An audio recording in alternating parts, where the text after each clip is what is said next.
Ah, ok. Ya habíamos entrado a oído interno, ¿no? Bien. Hoy vamos a terminar de explicar todo eso y vamos a empezar y terminar también lo que es fisiología, ¿sí? Porque el tiempo nos está pisando y ya se acercan los primeros parciales, entonces necesitamos cumplir con lo que es el temario. Y entonces, tal vez corra un poquito en el avance, ¿sí? Pero lo voy a hacer de una forma que sea lo más fácil posible de entender. ¿Ok? Bien. Entonces, vamos a, antes de continuar con esta parte de oído interno, con lo que era anatomía, vamos a empezar a hablar un poquito de fisiología, ¿sí? Algunos conceptos básicos que necesito que entiendan para que puedan así comprender lo que es la fisiología de la audición. Y bueno, en primer lugar, ustedes saben que el oído no solamente se encarga de la audición, sino también del equilibrio, ¿sí? Tiene esa doble función. Sin embargo, hoy vamos a avanzar solamente la función auditiva, ¿sí? No nos va a dar el tiempo para hablar de la función vestibular, que se refiere al equilibrio. Entonces eso lo vamos a dejar a un lado en esta clase. ¿Bien? Entonces, fisiología de la audición, ¿sí? La función auditiva no solamente es la captación del sonido, no solamente es la captación de la onda sonora, sino que implica un proceso más complejo que es, ¿sí? El sonido que es captado por la parte externa de nuestro oído y que luego es transmitido, conducido por todo este sistema que estuvimos explicando, oído medio, oído interno, va por el tronco cerebral y llega a la corteza cerebral, al área auditiva de la corteza temporal, y es ahí donde se produce la interpretación de ese sonido, ¿sí? Es decir, que se le da un significado a ese sonido que captamos en un inicio. Y por eso en muchos libros van a ver que dicen que nosotros en realidad escuchamos con el cerebro, ¿sí? Bien, entonces, unos conceptos básicos que quiero que sepan de la fisiología auditiva. Nosotros tenemos dos vías de la audición, ¿sí? Van a ser la vía aérea, ¿sí? También llamada vía conductiva, y la vía ósea, o también llamada neurosensorial. ¿Sí? Son dos vías de la audición. La vía aérea va a estar formada o comprende lo que es oído externo y oído medio, ¿sí? La vía ósea va a estar formado por oído interno, ¿sí? Bien, ¿qué otra cosa básica tienen que saber en cuanto a fisiología de la audición? El sonido, la intensidad del sonido se mide en decibeles, ¿sí? Decibel es la décima parte de un bel. Para que tengan una idea, cuando nosotros hablamos en voz baja, ¿sí? Cuando susurramos, eso está más o menos a unos 30 a 35 decibeles de intensidad. Cuando nosotros hablamos con una voz normal, está a unos 40 a 45 decibeles. Cuando nosotros elevamos la voz, está más o menos a unos 60, 65 decibeles. Y cuando nosotros gritamos, ¿sí? Podemos estar por encima de 80 decibeles de intensidad, ¿sí?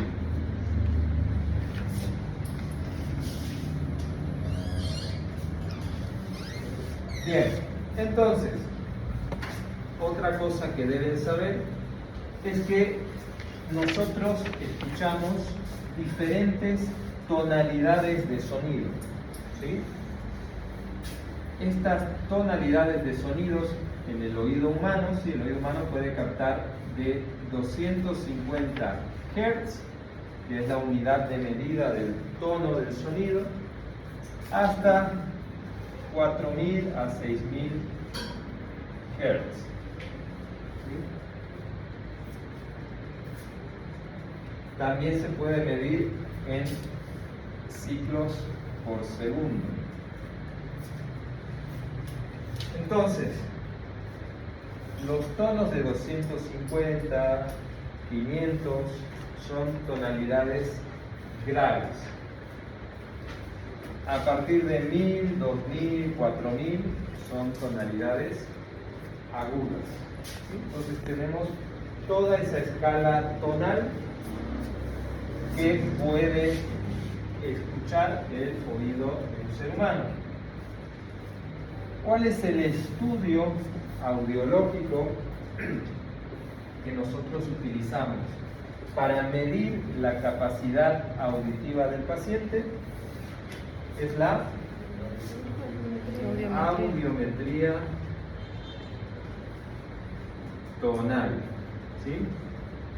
Entonces, la audiometría tonal es un estudio muy utilizado en audiología, es un estudio audiológico que nos permite medir la capacidad auditiva del paciente y ver si tiene algún grado de disminución de la audición, que se conoce como hipoacusia, ¿sí?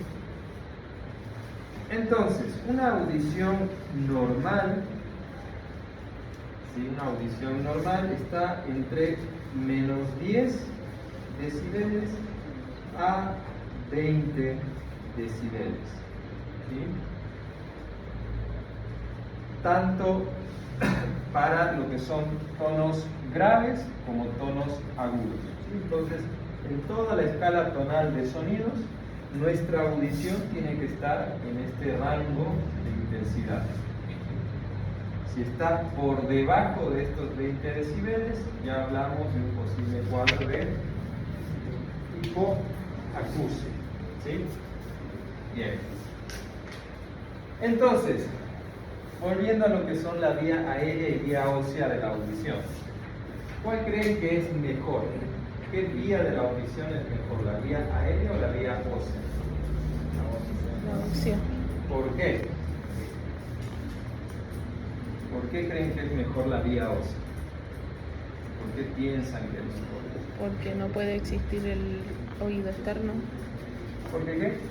Hay personas que no tienen oído externo. Ok, hay personas La que- vía aérea, porque el sonido se transmite mejor a través del aire. ¿Por qué? El sonido se transmite mejor a través del aire. Ok, wow. Tiene que ver más con esto, ¿no? La vía aérea es mejor, ¿sí? Que la vía ósea. Gracias a esto que dice, ¿no? Que el sonido se transmite mucho mejor a través del aire. La estimulación de la vía aérea es a partir de 0 decibeles. A partir de ahí, ¿sí? 1, 2, 3, 4, 5, 6, 7, la vía aérea puede captar el sonido, ¿sí? En cambio, la vía ósea o vía neurosensorial recién se puede estimular a partir de 60 decibeles de intensidad, ¿sí? Entonces necesita mayor intensidad de sonido para poder estimular a la vía ósea. ¿Ok? Entonces, teóricamente la vía aérea es mejor que la vía ósea. Después van a estudiar cuando lleguemos a patología de oído medio, oído interno, lo que son hipoacusias, todo eso. Cuando se habla de una hipoacusia conductiva, cuando se habla de una hipoacusia neurosensorial, cuando se habla de una hipoacusia mixta. Son diferentes criterios que va a cumplir cada uno. Eso lo vamos a ver, pero después más adelante, ¿no? Y los que pasan práctica conmigo van a ver también cómo interpretar un audiograma, ¿sí? Cómo reconocer cada tipo de hipoacusia, etc. Bien. Entonces, estos son conceptos básicos que tienen que entender antes de empezar a explicar lo que es la fisiología de la audición. ¿Sí? ¿Dudas? ¿Preguntas? ¿Algo que no haya quedado claro?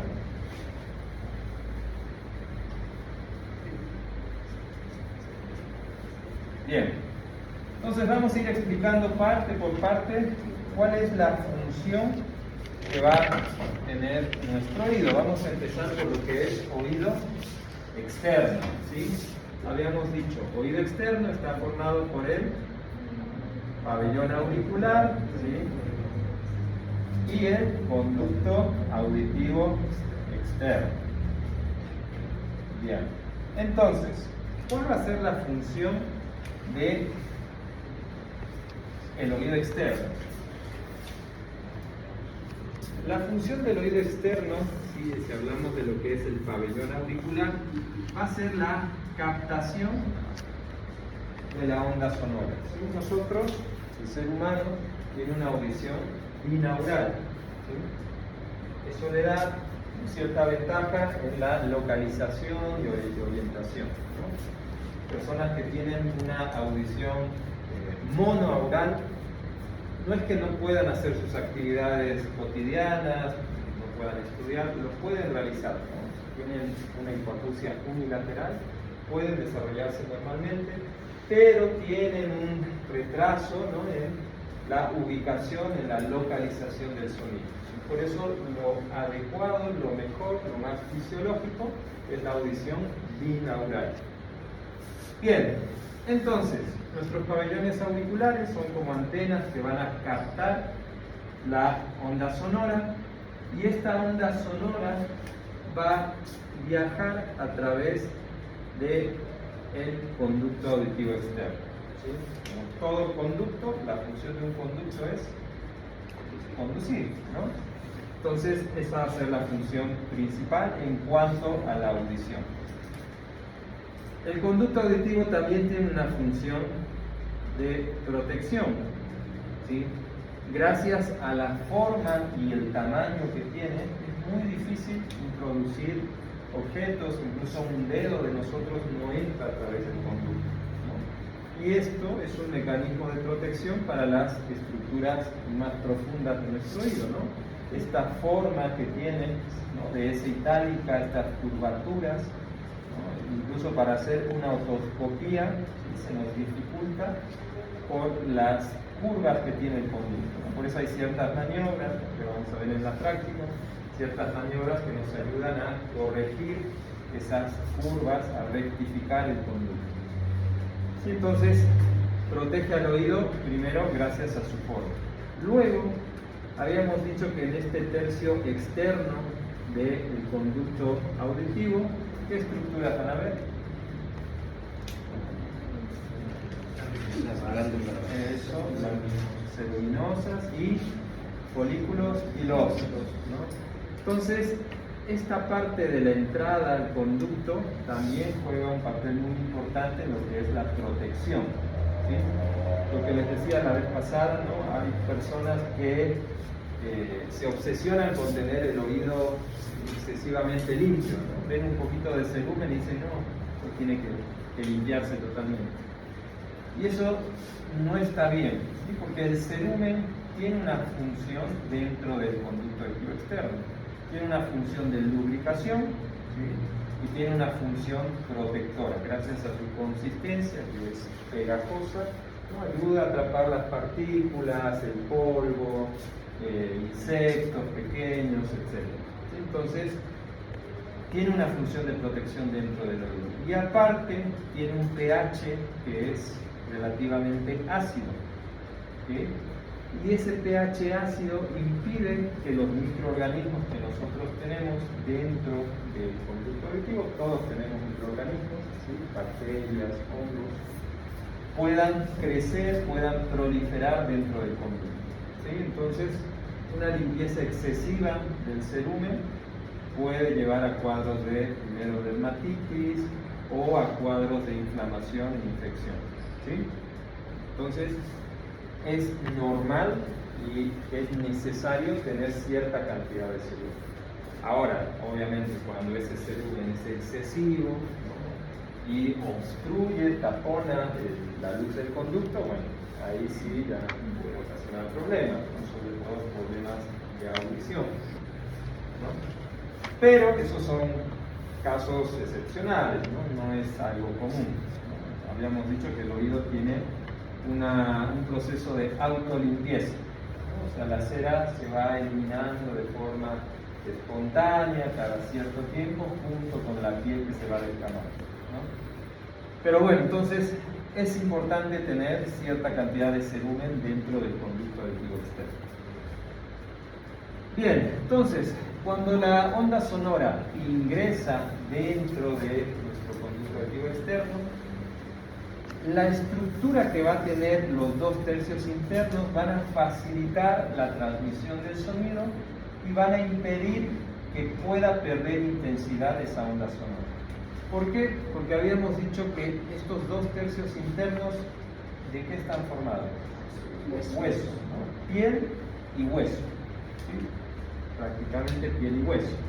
Entonces, al carecer de tejido blanco, ¿no? De tejido celular subcutáneo, por ejemplo, eso va a impedir que el sonido, la onda sonora, se pueda absorber por ese tejido blanco, ¿no? Entonces, es una ventaja que estos 2/3 internos del conducto auditivo sean solamente piel y hueso. Bien, entonces, una vez que la onda sonora ingresa al conducto y llega hacia su porción medial, va a hacer contacto con la membrana timpánica, ¿sí? Entonces, esta membrana timpánica va a vibrar, ¿sí? Y va a transmitir esa vibración a qué estructuras. Los huesecillos, ¿no? La cadena ossicular. Entonces, vamos a describir un poquito cómo son esos huesecillos, que eran 3, ¿no? Martillo, yunque y estribo, ¿no? Entonces,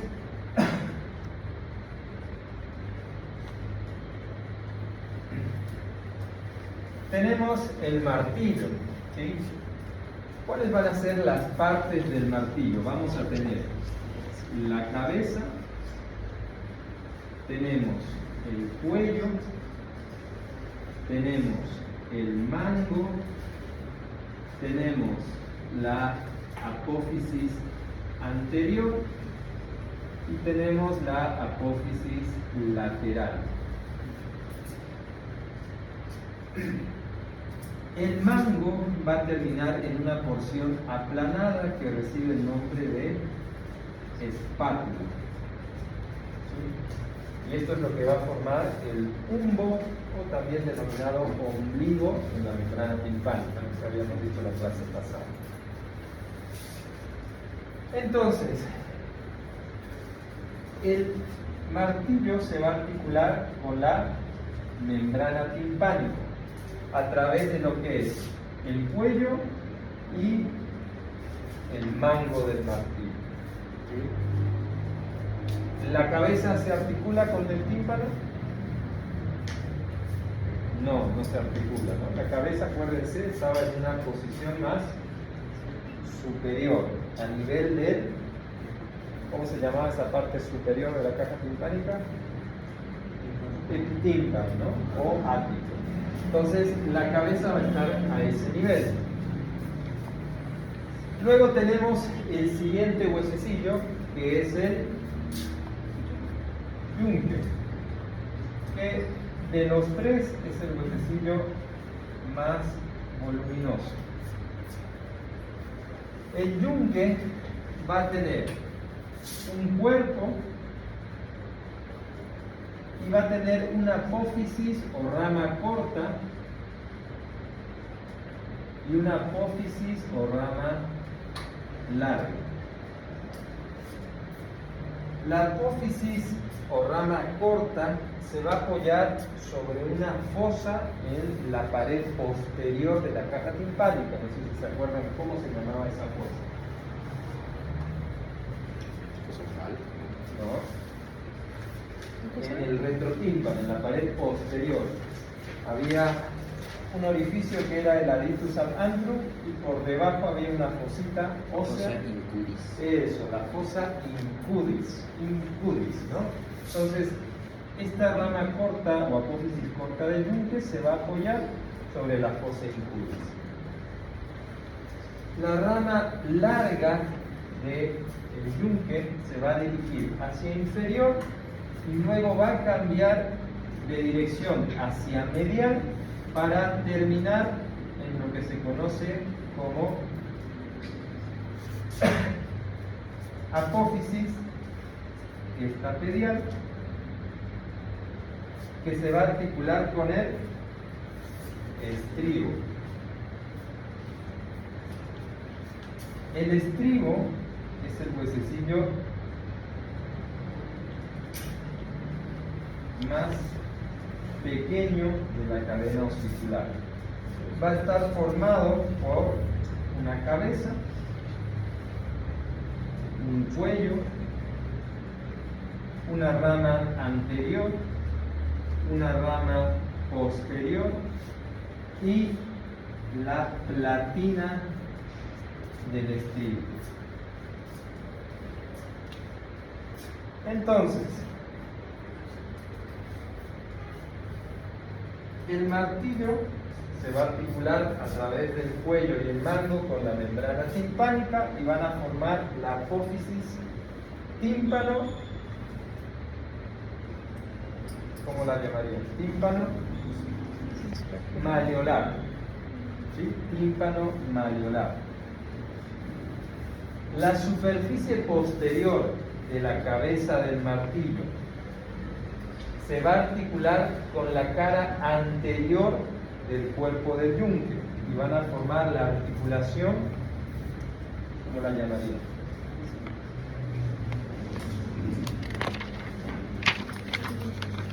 La articulación del yunque y el martillo, ¿cómo la llamaría?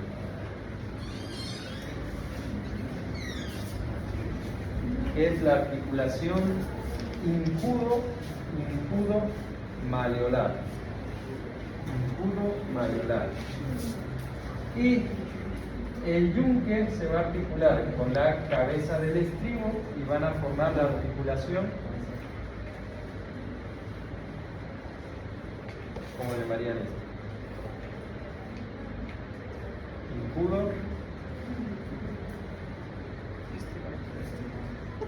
Hay otro nombre que tiene el estribo. Entonces, estapedial. Incudo estapedial.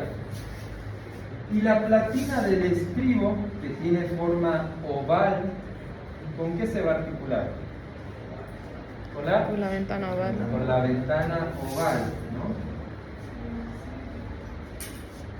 ¿Y cómo se va a llamar esa articulación?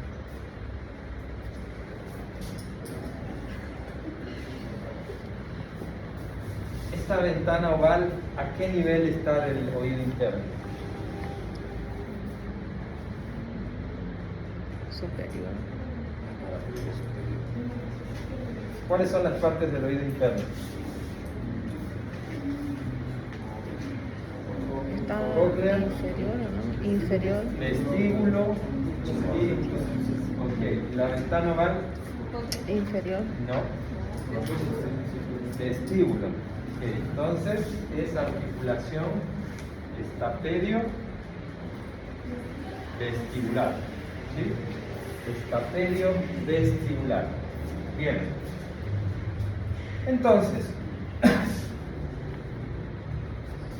la cadena osicular junto con la membrana timpánica van a formar lo que se conoce como complejo tímpano osicular. ¿Sí?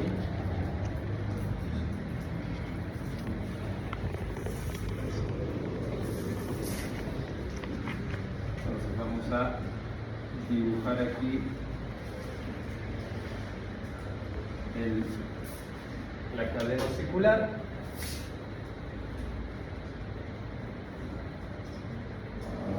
¿Sí? Dentro de la caja timpánica. Entonces, una vez que la onda sonora hace vibrar la superficie de la membrana timpánica, esta vibración se va a transmitir a través de la cadena osicular. ¿Qué va a contener la caja timpánica aparte de los huesecillos? ¿Qué va a tener como contenido?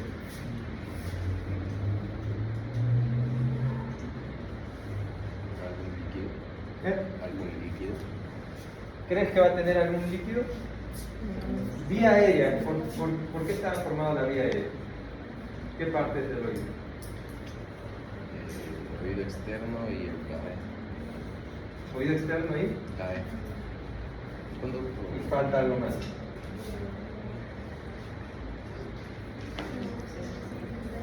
Habíamos dicho. Oído externo y oído medio. Ok. Entonces, ¿será que va a tener líquido entonces el oído medio, la caja timpánica? ¿Qué va a tener? Aire. Aire, exactamente, tiene aire, ¿sí? Lo normal, lo fisiológico para que este sonido se pueda transmitir de forma adecuada es que la caja timpánica tenga solamente aire. Si hay líquido de cualquier naturaleza, sangre, moco, líquido seroso, cualquier tipo de líquido, eso va a afectar la transmisión del sonido. ¿Sí? Entonces, ¿cuál es la estructura que se va a encargar de regular la presión de aire dentro de la caja timpánica? Eso, la trompa de Eustaquio, ¿no? Entonces, la trompa de Eustaquio, que nace de la cara anterior de la caja timpánica, va a desembocar ¿en qué zona? ¿Dónde desemboca la trompa de Eustaquio? Nasofaringe. La nasofaringe o rinofaringe, ¿no? Para ser más precisos, en la pared lateral de la nasofaringe, ¿sí? Bien, entonces la tuba auditiva va a tener una función de regulación de presiones, una función de protección y una función de drenaje. Para que nuestro oído medio, nuestra caja timpánica, pueda transmitir de forma adecuada la onda sonora, la presión de aire dentro de la caja timpánica tiene que ser similar a la presión de aire fuera de la caja timpánica, o sea, la presión de aire del ambiente externo. ¿Sí?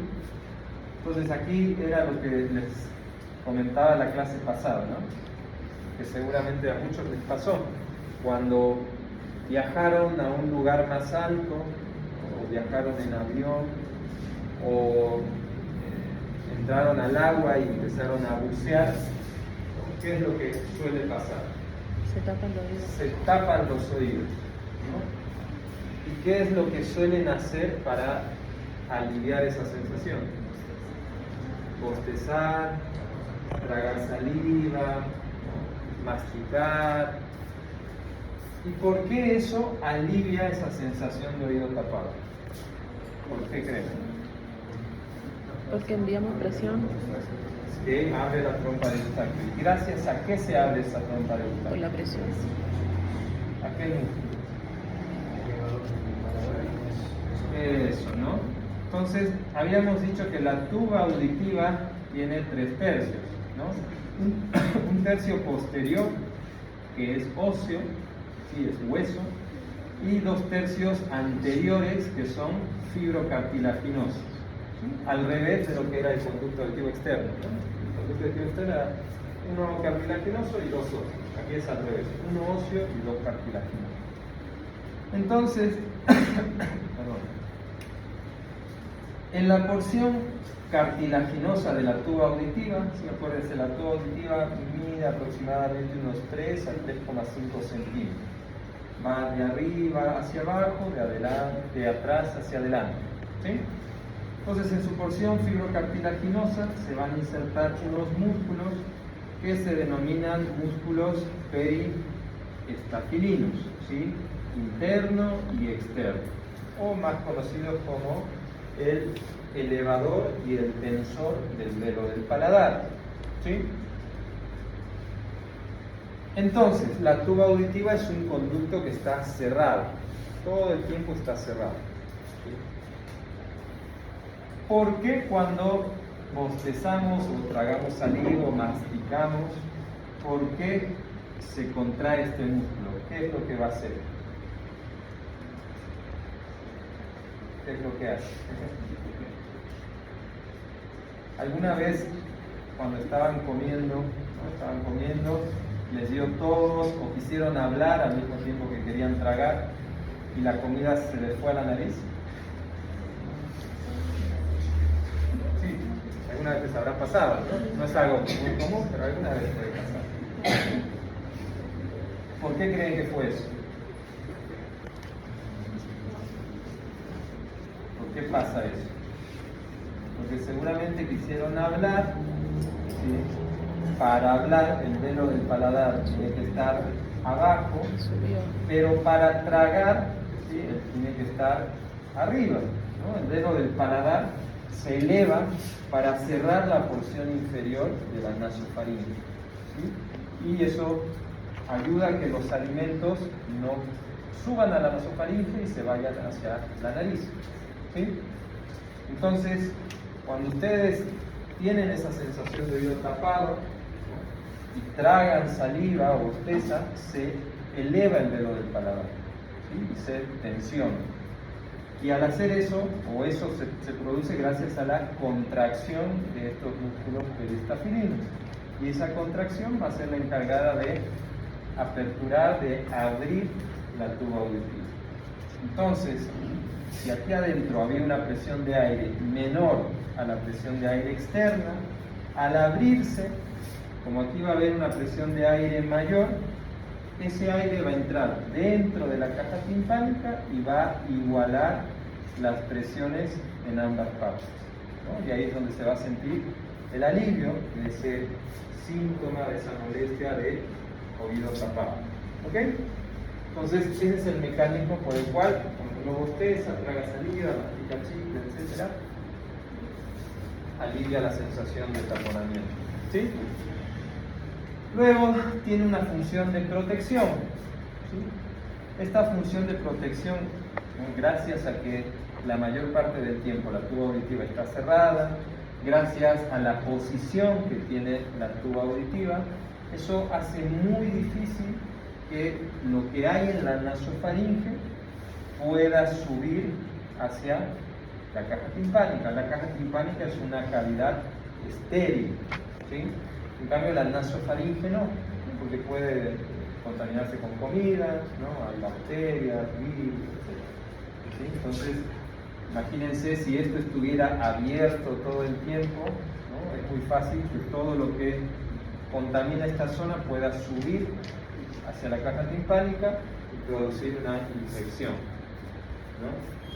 Es lo que pasa, por ejemplo, con los pacientes recién nacidos, los neonatos. ¿Qué pasa en los neonatos? La tuba auditiva es más corta y tiene una posición más horizontal, ¿sí? Entonces, eso facilita, ¿no? Que cuando el recién nacido está amamantando, le están dando de lactar, esa leche arrastre todos los microorganismos de la nasofaringe y pueda ir por la tuba auditiva hacia la caja timpánica, ¿no? Y esos pacientes suelen tener cuadros de otitis media aguda a edad temprana o cuadros de otitis media aguda recurrentes, ¿sí? Por eso es importante, seguramente cuando vayan al internado, ¿no? Especialmente en lo que son los lugares públicos, hacen mucho hincapié en lo que es la técnica adecuada de lactancia, ¿no? Tiene que ser, ¿no? Con la cabecita del recién nacido a una altura superior al resto del cuerpo, ¿no? No es bueno amamantar. Hay mamás que ponen al bebé en la cama completamente plano, que ya se acuestan y le dan de lactar. Eso puede predisponer a este problema con la tuba auditiva y el oído y hacer que el niño tenga un cuadro de otitis media aguda. Entonces, lo adecuado es que la cabecita del bebé esté por encima del resto del cuerpo, ¿sí? Bien, y también tiene una función de drenar. Cuando esta caja timpánica, por alguna razón, puede ser una infección, ¿no? Una otitis media aguda, se llena de secreción, esa secreción va a drenar a través de la tuba auditiva. ¿Sí? Entonces tiene una función también importante en lo que es el drenaje de secreción. Bien, entonces,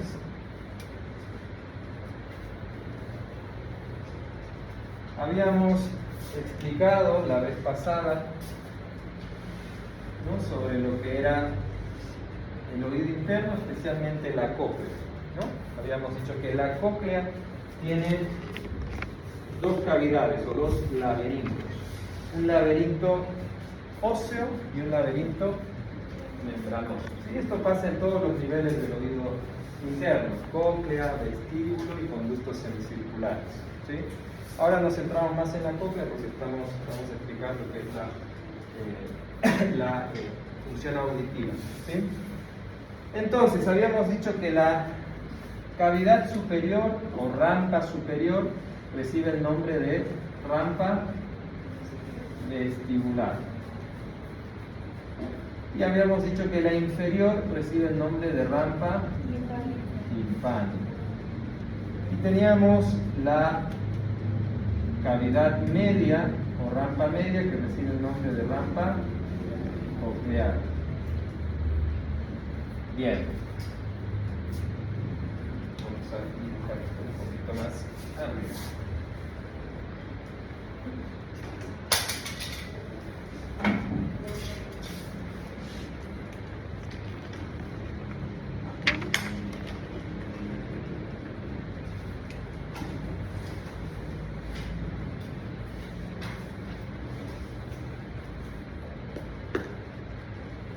Bien, entonces la rampa vestibular y la rampa timpánica se van a comunicar en el vértice de la cóclea. Acuérdense que la cóclea,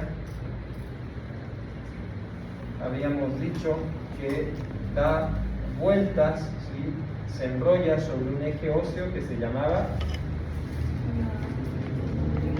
modiolo, ¿no? Daba 2 vueltas y media a través de este modiolo. Entonces, en el vértice de esta cóclea, ustedes ven que hay una comunicación entre la rampa vestibular y la rampa timpánica, que se denomina helicotrema. ¿Sí? En cambio, la rampa coclear o rampa membranosa termina en un fondo de saco. ¿Sí? Habíamos dicho que el laberinto óseo va a contener un líquido denominado perilinfa, ¿sí?, que es el líquido más abundante del oído interno. Aproximadamente habíamos dicho que eran unos 80 milímetros cúbicos. ¿Sí? Esta perilinfa es muy similar al líquido extracelular. ¿Qué quiere decir? Que tiene una alta cantidad de sodio y baja cantidad de potasio. En cambio, en la rampa coclear va a haber otro tipo de líquido que se denomina endolinfa. Esta endolinfa es mucho más escasa, son unos 3 milímetros cúbicos, y va a ser como el líquido intracelular, o sea que tiene más cantidad de potasio que sodio. ¿Sí? ¿No? Entonces, el oído interno tiene un medio líquido, a diferencia del oído medio, que tiene un medio gaseoso. ¿Sí? Entonces, la rampa vestibular se va a articular con qué estructura? Ventana oval. Eso, con la ventana oval, ¿sí?, donde va a estar la platina del estribo. En cambio, la rampa timpánica se va a articular con qué estructura? Redonda. La ventana redonda, ¿sí? Y aquí, en la ventana redonda, no va a haber una estructura ósea que la va a tapar, que la va a cubrir, sino que hay una estructura membranosa, ¿sí?, una membrana, que recibe el nombre de membrana timpánica secundaria. ¿Sí? Esto es muy importante para la fisiología de la audición. Bien, volviendo, ¿sí?, a lo que es oído externo. Capta el pabellón auricular la onda sonora, se conduce la onda sonora por el conducto auditivo externo, hace vibrar la superficie de la membrana timpánica, la vibración se transmite hacia la cadena osicular y el estribo, la platina del estribo, va a tener un movimiento muy importante dentro de lo que es la ventana oval. ¿Sí? Es un movimiento de pistón, o sea, va a entrar y va a salir. ¿Sí? Entra y sale. Este movimiento de pistón va a generar Vibración. unas ondas en el líquido perilinfático que se denominan ondas viajeras. Y estas ondas viajeras pasan a través del helicotrema hacia la rampa timpánica. ¿Gracias a qué se puede producir estas ondas viajeras?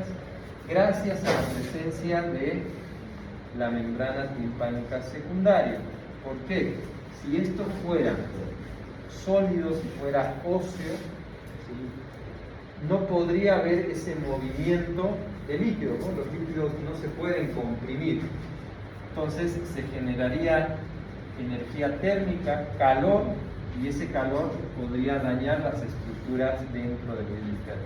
Entonces, cuando se produce el movimiento de pistón de la platina del estribo, o sea, cuando este entra, la membrana timpánica secundaria sale, ¿sí? Entonces, de esa forma se producen las ondas viajeras. ¿Qué más? Ustedes saben cuando una energía pasa de un medio gaseoso a un medio líquido, debería perder fuerza, ¿no?, perder intensidad. ¿Qué es lo que ayuda a que no se produzca tanta pérdida de intensidad de la onda sonora? Es la diferencia de tamaño, esto es un poco más chico, ¿no? La diferencia de tamaño entre la membrana timpánica y la platina del estribo.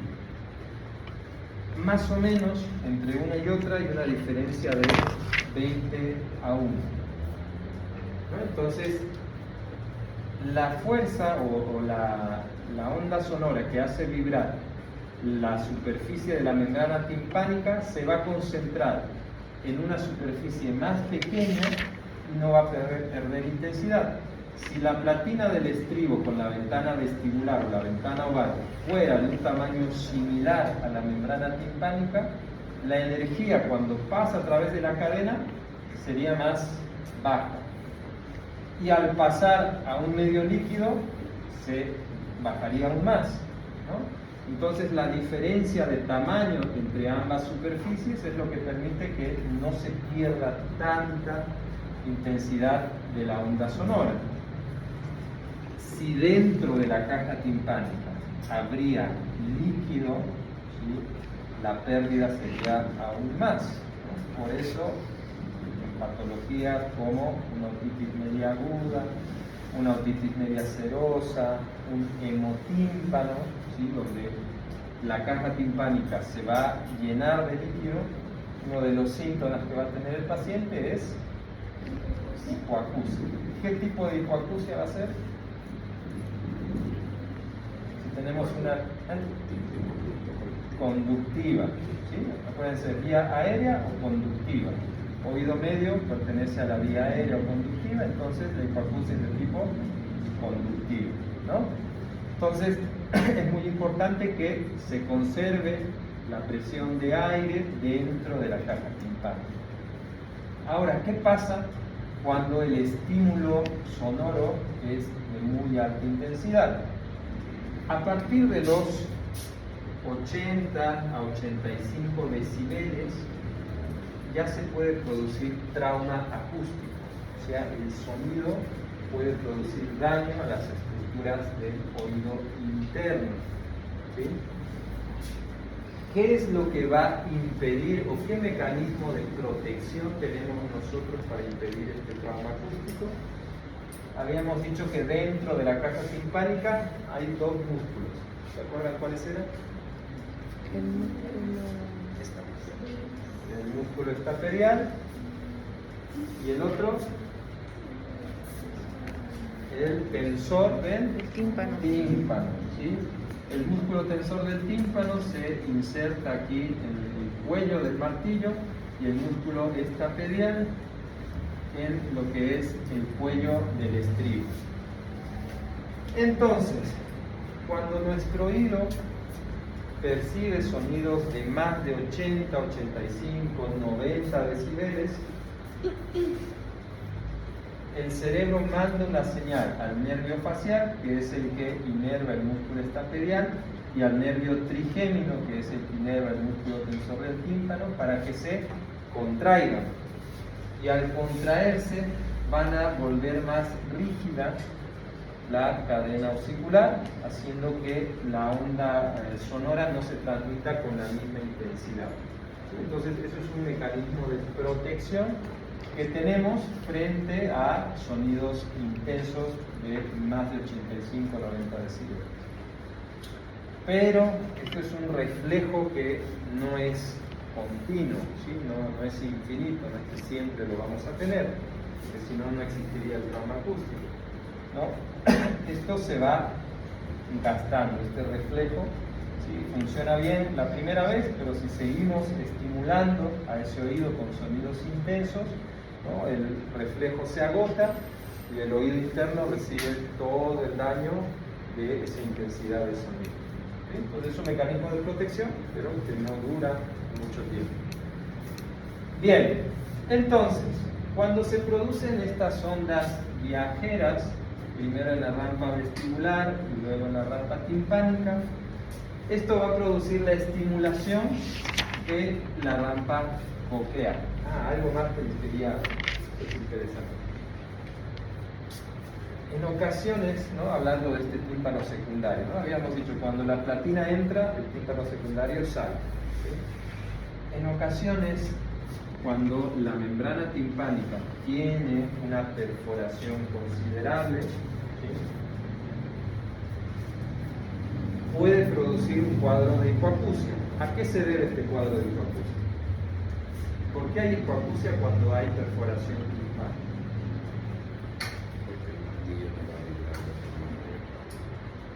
¿Y por qué no vibraría? Porque la membrana timpánica ya no está tensa. Otra explicación.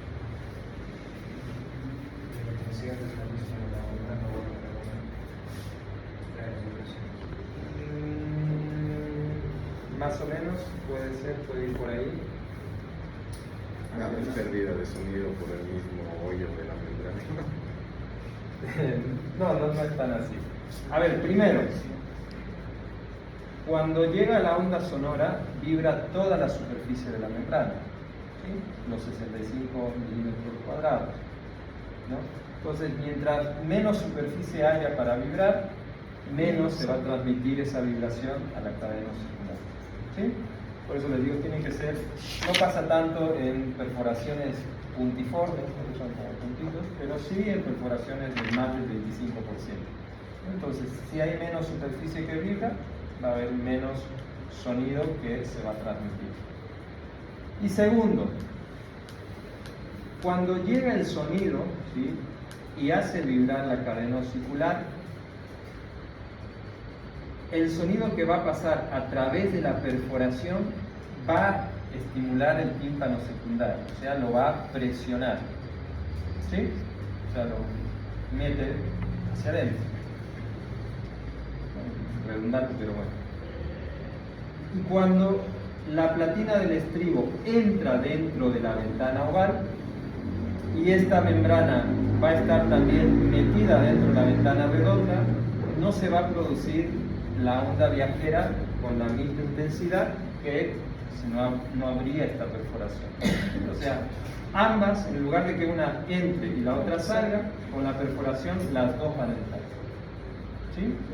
Entonces, esa es la segunda causa por la que una perforación timpánica puede producir hipoacusia. ¿Okay? ¿Entendieron, no? ¿Sí? O sea, una tiene que entrar y la otra tiene que salir para que se produzca la onda viajera. Si las dos entran al mismo tiempo, no se va a poder producir la onda viajera. ¿Ok?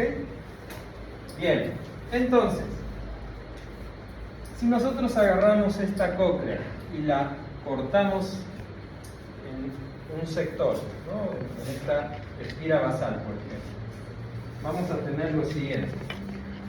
Vamos a borrar esto.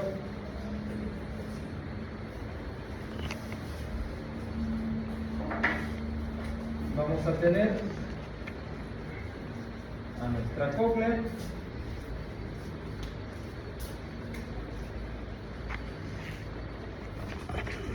donde esta superior va a ser la rampa vestibular, la rampa timpánica y la del medio va a ser la rampa coclear. ¿Sí?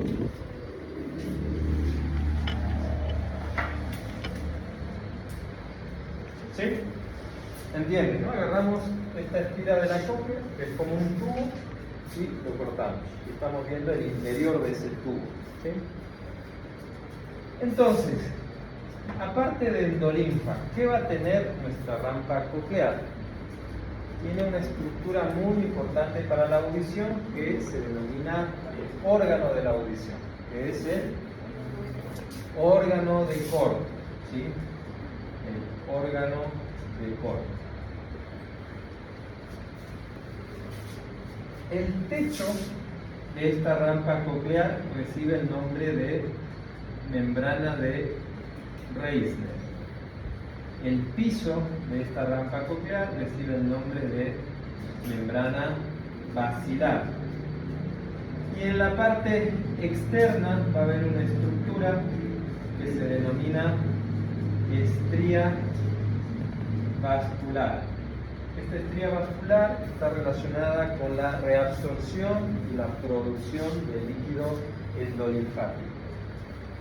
Entonces, el órgano de Corti, que es el órgano de la audición, va a estar formado por tres tipos de células, que van a ser las células ciliadas externas, las células ciliadas internas y las células basales o células de sostén.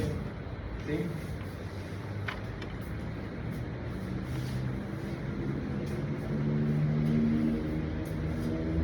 Las células ciliadas externas van a ser las más abundantes, son aproximadamente unas 12.000 a 12.500 células ciliadas externas. ¿Por qué se llaman células ciliadas externas? ¿Sí? Tienen forma piriforme, con un núcleo central y van a tener en su porción apical cilios, ¿sí? O llamados también estereocilios. Y son externas porque van a estar hacia la parte externa de la rampa coclear. ¿Ok? De estas 12.500 células ciliadas externas, solamente un 3 a 5% van a hacer sinapsis con las fibras del octavo par craneal, que es el nervio vestíbulo coclear. Habíamos dicho que el nervio vestíbulo coclear entra por el modiolo, que es hueco, ¿sí? Y sus fibras van a ir a los diferentes niveles de la cóclea, ¿no? Entonces, estas células ciliadas externas,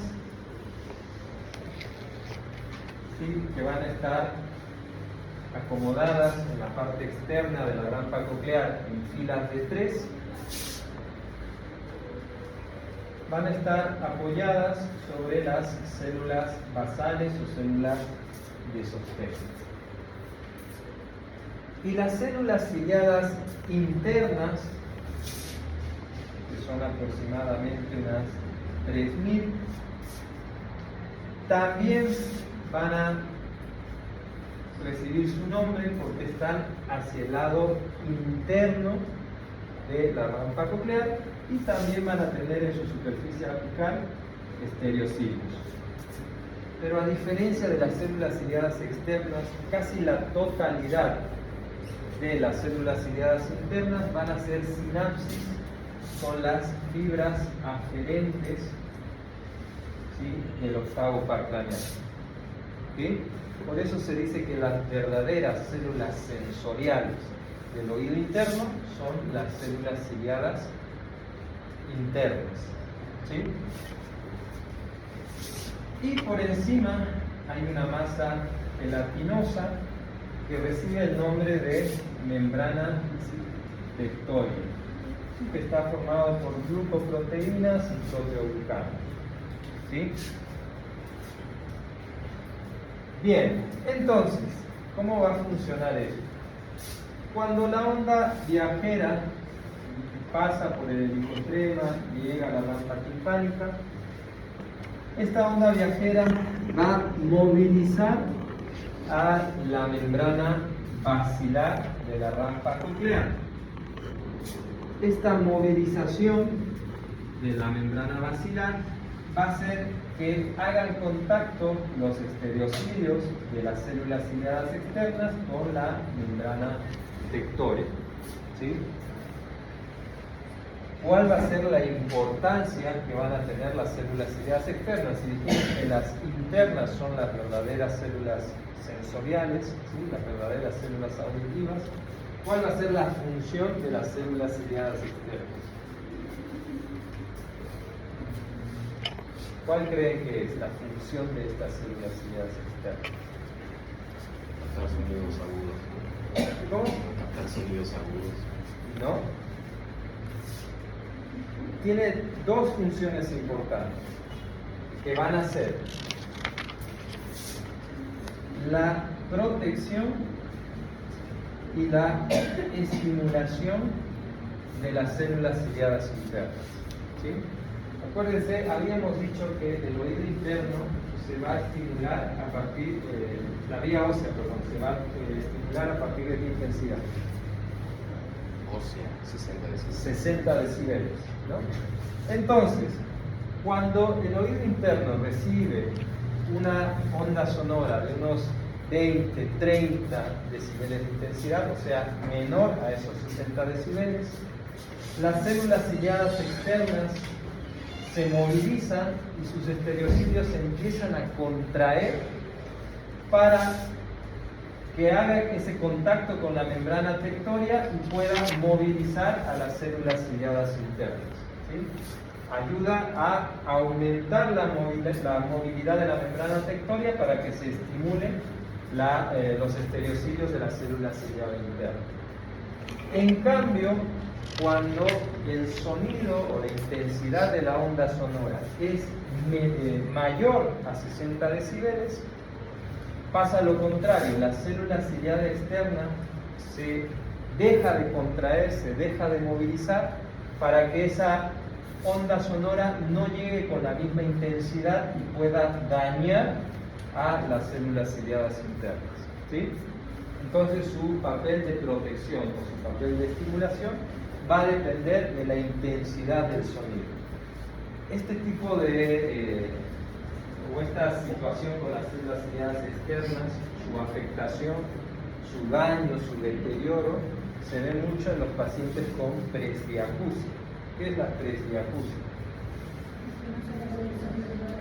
Eso, ¿no? Es la disminución de la capacidad auditiva por envejecimiento, ¿no? En estos pacientes hay un daño de las células ciliadas externas, ¿no? Es por eso que no van a poder captar o les va a costar captar sonidos menores a 60 decibeles y al recibir sonidos más intensos, porque hay que hablarles más fuerte o tienen que poner el volumen de la radio, de la televisión mucho más fuerte, ¿no? A intensidades mayores a 80 decibeles les va a producir daño a nivel de la célula ciliada interna y eso va a seguir deteriorando su capacidad auditiva. ¿Sí? Bien, entonces, si bien no son células sensoriales, ¿no? Las verdaderas células auditivas son las internas, pero tienen un papel muy importante. Hay también ciertos estudios audiológicos que se basan en la función de la célula ciliada externa. Por ejemplo, en pacientes con... acá no se hace, ¿no? En Bolivia no se hace, pero en otros países, como se tienen programas de detección temprana de hipoacusia, ¿sí? Hay programas de screening de hipoacusia neonatal. sea que a todo recién nacido se le hace una prueba de audición para detectar posibles cuadros de hipoacusia. Porque si el bebé no va a poder escuchar, ¿qué va a pasar?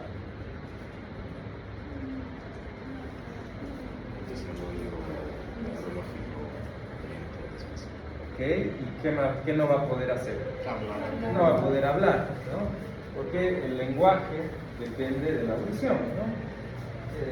Por ejemplo, antes se usaba este término que ya no se suele utilizar, de los pacientes sordomudos, ¿no? No era que el paciente no podía emitir sonido, sino que como nunca había escuchado la voz, ¿no? El sonido de la voz, nunca pudo aprender a hablar, ¿no? Pero de emitir sonido con las cuerdas vocales podía, ¿no? Puede, ¿no?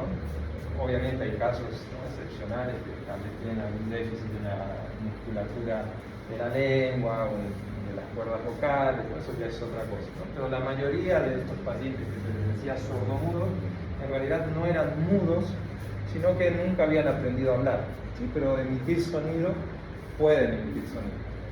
Entonces estos estudios se hacen para evitar este tipo de problemas, ¿no? Y uno de los estudios que se hace, porque es muy barato, es rápido, es fácil de hacer, se lo puede hacer en cantidad, son los estudios audiológicos que se conocen como autoemisiones acústicas, ¿sí? Se le coloca al bebé un micrófono dentro del conducto auditivo, se emite un sonido y ese micrófono capta la contracción de las células ciliadas externas que van de forma retrógrada hacia el CAE, y si hay captación de esa contracción de la célula ciliada externa, quiere decir que el paciente escucha. Cuando hay ausencia de estas autoemisiones acústicas, es muy probable que el paciente tenga un cuadro de hipoacusia de grado moderado a severo, ¿sí? Y eso después se confirma con otro tipo de estudios más complejos, ¿no? Que vamos a hablar de eso en otra clase. ¿Bien? Pero la función de la célula ciliada externa es muy importante. Bien, entonces, la función de oído externo y oído medio es una función de captación y conducción, ¿no? Del sonido. ¿Cuál va a ser la función del oído interno? La función del oído interno va a ser una función de transducción. ¿Qué significa eso? Que va a transformar la energía mecánica, que es la onda sonora, ¿sí? Que pasa después a este medio líquido como onda viajera, la va a transformar en energía bioeléctrica, ¿sí? Y eso sí lo va a hacer la célula ciliada interna. Cuando se contraen los estereocilios, ¿sí? De la célula ciliada interna, produce una despolarización de su medio interno, ¿sí? Y ese potencial de acción se transmite hacia las fibras aferentes del octavo craneal. Entonces ahí de una onda viajera pasa a energía eléctrica. Y esa energía eléctrica luego se va a ir por el tronco encefálico, ¿no? A través de los distintos núcleos cocleares hasta llegar a la corteza cerebral, al área auditiva temporal, donde se va a interpretar, se le va a dar un significado a ese sonido, ¿sí? Entonces, ahí es que dicen, ¿no? Que nosotros escuchamos con el cerebro, ¿no? Porque el significado, la interpretación del sonido se lo hace con la corteza cerebral. Bien, y ese es el proceso de audición. Así es como nosotros escuchamos los sonidos y los interpretamos. ¿Dudas, preguntas? ¿Algo que no haya quedado claro? ¿Todo claro? ¿Sí? No podemos, no nos da tiempo para explicar el sistema vestibular de equilibrio, ¿sí? Es muy largo, también es bastante complejo, pero bueno, lo principal es la audición. Y en el examen no les voy a preguntar también tanto de vestibular, no vamos a a repasar. Sí es importante porque muchas causas de, por ejemplo, de patología vertiginosa es de causa periférica, ¿no? Pero bueno, eso ya es más para especialistas. Y por ejemplo, Doc, yo tenía un amigo que tenía unos audífonos que eran espectaculares. Y decían que tumbar el cerebro. ¿Cuánto daño tenía? Porque yo sentía que mis ojos vibraban cada vez que sonaba el bajo de ese audífono. Era brutal. Mientras